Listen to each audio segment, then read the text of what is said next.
Doctor Yunus এবং তার কিছু পোষা স্টুডেন্ট ছাড়া সবাই নির্বাচন চায়, বলছেন রুমিন ফারহানা। সাবেক রাষ্ট্রপতি ফিরে প্রমাণ করলেন তিনি পালাননি। রোডম্যাপের ব্যাপারে মিশ্র প্রতিক্রিয়া প্রমাণ করে সরকার এখনও নিরপেক্ষ, বলছেন মুজিবুর রহমান মঞ্জু। এবং সর্বশেষ জানাবো, ঢাকামুখী যাত্রীর চাপ কম, দীর্ঘ ছুটিতে ধীরে সুস্থে ফিরছে মানুষ। এতক্ষণ শুনছিলেন সংবাদ শিরোনাম, এবারে বিস্তারিত।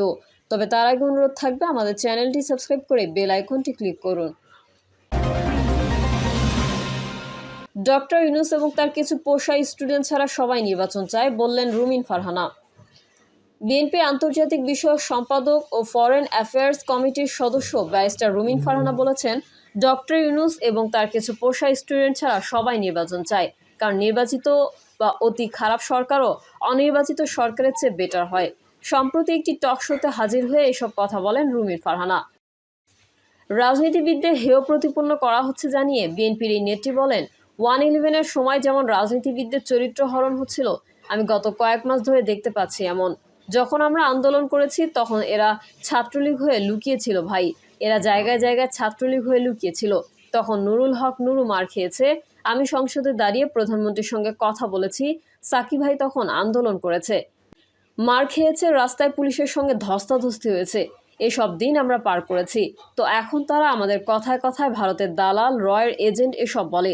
ডক্টর ইউনূস ও নির্দিষ্ট কিছু মানুষ ছাড়া বাকি সবাই নির্বাচন চায় জানিয়ে রুমিন ফারহানা বলেন, একটা দেশে ডক্টর ইউনূস এবং তার কিছু পোষা স্টুডেন্ট ছাড়া সবাই নির্বাচন চায়। প্রশাসন নির্বাচন চায়, রাজনৈতিক দলগুলো নির্বাচন চায়, নিবন্ধিত অনিবন্ধিত সকল দল নির্বাচন চায়, সেনাবাহিনী নির্বাচন চায়, বিদেশিরাও নির্বাচন চায়। নির্বাচন চায় না শুধু এই সরকার। বিনিয়োগ কমে যাচ্ছে উল্লেখ করে রুমিন ফারহানা বলেন, এই সরকার না উপরের জিনিসগুলো খুব ভালো দেখায়। আশিক চৌধুরীকে নিয়ে এসে একটা চমৎকার প্রেজেন্টেশন দিল, কিন্তু প্রথম আলোর রিপোর্টে দেখা গেল 26% বিনিয়োগ কমে গেছে। গত বছরের 9 মাসের সঙ্গে এই মাসের 9 মাস তুলনা করলে 26% কমেছে বিনিয়োগ।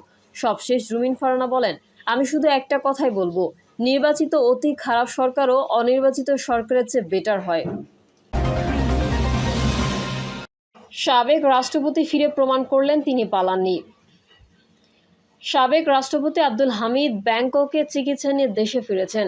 শাহজালাল আন্তর্জাতিক বিমানবন্দরে বিমান থেকে নেমে দেশে ফিরে অনেক প্রশ্নের জন্ম দিয়েছেন তিনি। গত 7 মে দিবাগত রাতে তার চিকিৎসার্থে থাইল্যান্ড যাওয়া নিয়ে ব্যাপক তোলপাড় হয়েছে। দেশের প্রধান আন্তর্জাতিক বিমানবন্দর দিয়ে সবার অগোচরে এবং সর্বোচ্চ পর্যায়ের সম্মতি বা অনুমতি ছাড়া তারা যেতে পারার কথা নয়। তা সত্ত্বেও বিষয়টি নিয়ে শুরু হয় তোলপাড়। কিশোরগঞ্জের এসপিও বিমানবন্দর কয়েকজন ইমিগ্রেশন কর্মকর্তার বিরুদ্ধে ব্যবস্থা নেওয়া হয়। তারপর 3 জন উপদেষ্টার সমন্বয়ে একটি তদন্ত কমিটিও গঠন করা হয়। সেই তদন্ত কমিটি এখনও কোনো রিপোর্ট জমা দেয়নি।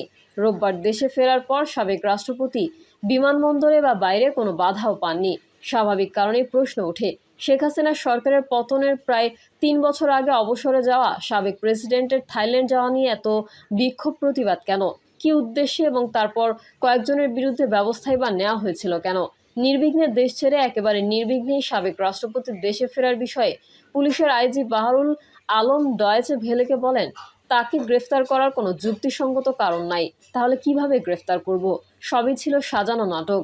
সাংবাদিক ও রাজনৈতিক বিশ্লেষক মাসুদ কামাল মনে করেন, আব্দুল হামিদের বিদেশ যাওয়া নিয়ে একটি সাজানো নাটক হয়েছে। তিনি ক্যান্সারের রোগী, তার দেশ থেকে নিষেধাজ্ঞা নাই, তিনি তেমন কোনো মামলার আসামিও নন।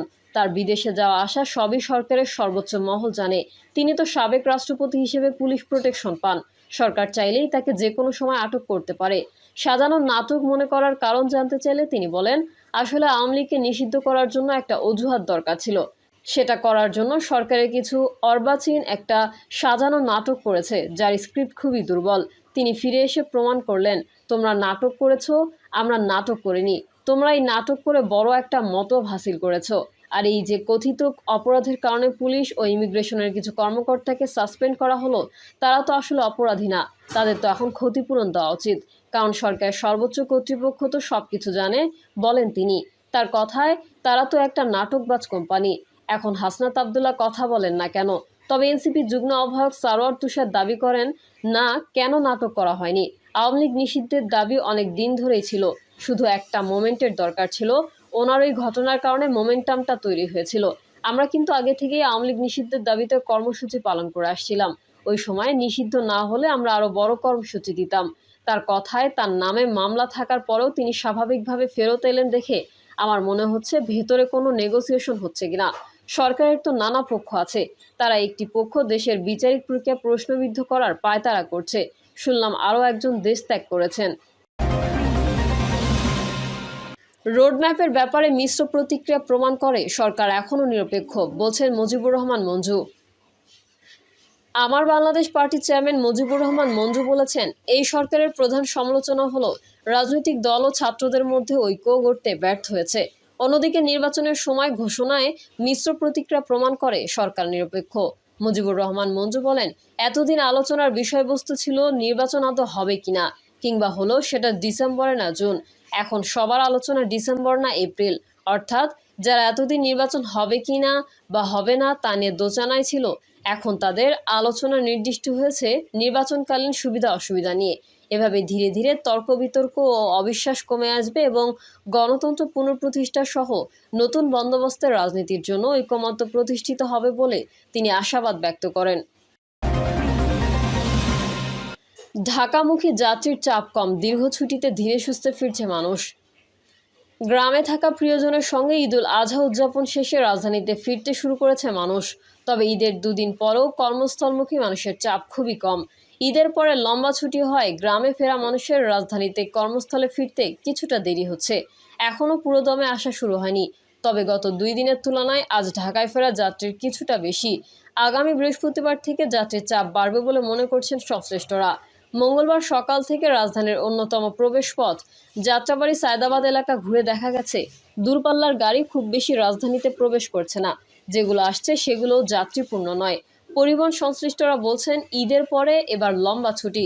খুব জরুরি না হলে লোকজন এখনও সেভাবে ঢাকা ফিরতে শুরু করেনি।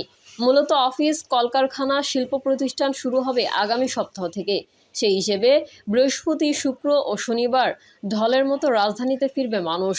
ঢাকা চট্টগ্রাম চাঁদপুর রুটে চলাচল করা পদ্মা এক্সপ্রেসের গাড়ি চালক মোহাম্মদ শাহ আলম মঙ্গলবার সকাল 8:30টার দিকে সায়দাবাদের জনপথ মোড়ে দাঁড়িয়ে বলেন, গতকালের চেয়ে আজ যাত্রী কিছুটা বেশি। ছুটি বেশি তাই মানুষ আসবে আরও পরে।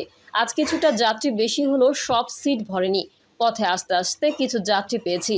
পটুয়াখালী থেকে সপরিবারে ঢাকায় ফিরেছেন চাকরিজীবী ইলিয়াস হোসেন। জাগো নিউজকে তিনি বলেন, আমার ছুটি গতকালই শেষ, আজই আমার অফিস শুরু করতে হবে। একটু দেরি করে গেলে সমস্যা নেই, তাই সকালে চলে আসলাম। তিনি আরও বলেন, যখন যাত্রা করেছি তখন বাস মোটামুটি খালি ছিল। পথে আস্তে আস্তে কিছু যাত্রী হয়েছে। ভাড়া কিছুটা বেশি হলেও পথে আসতে কোনো সমস্যা হয়নি।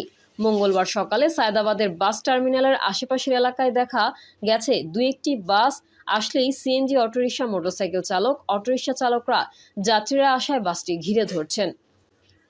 প্রিয় দর্শক, এই ছিল এখনকার সর্বশেষ সংবাদ। আপডেট ও সংবাদ পেতে চ্যানেলটি সাবস্ক্রাইব করে বেল আইকনটি ক্লিক করুন। কমেন্টে আপনার মতামত জানিয়ে আমাদের সাথেই থাকুন। ধন্যবাদ সবাইকে। আল্লাহ হাফিজ।